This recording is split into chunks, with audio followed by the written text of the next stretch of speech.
Before Jesus, I was scared. I had a family that loved me, but there's a lot of instability. We moved different countries, so learning different cultures, being in different places, and there's a lot of financial instability. No one in my family was a believer. Just the thought of when you died, what would happen to you, that scared me. Kind of not knowing what the future held was scary. Before I was a believer, I was just scared.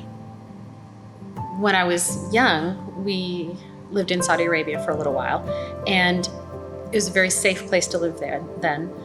And I remember going to church by myself. I don't know why. I just remember going by myself at like 8. But it was actually a neighbor, a friend of mine when I was in high school. She really just spent some time being a friend.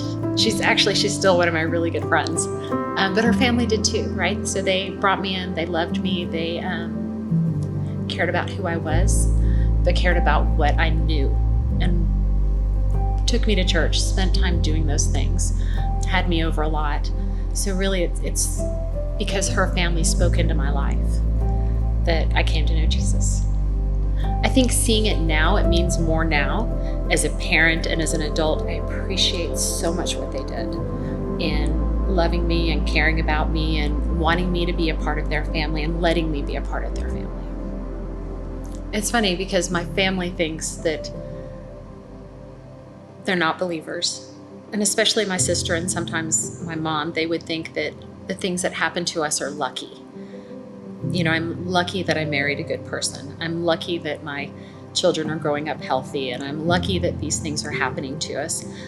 I don't know if that's luck or not, because clearly everything in our life hasn't been amazingly fantastic. There have been hard things. There are hard things right now. Being a believer doesn't change that there are hard things.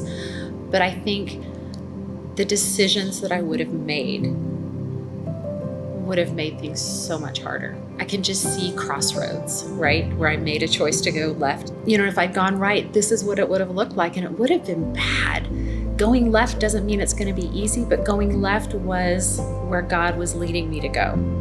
And so even when things are challenging or hard or I'm not happy with them, it's still where God wants me to be. And so that alone makes it easier. That makes it less scary.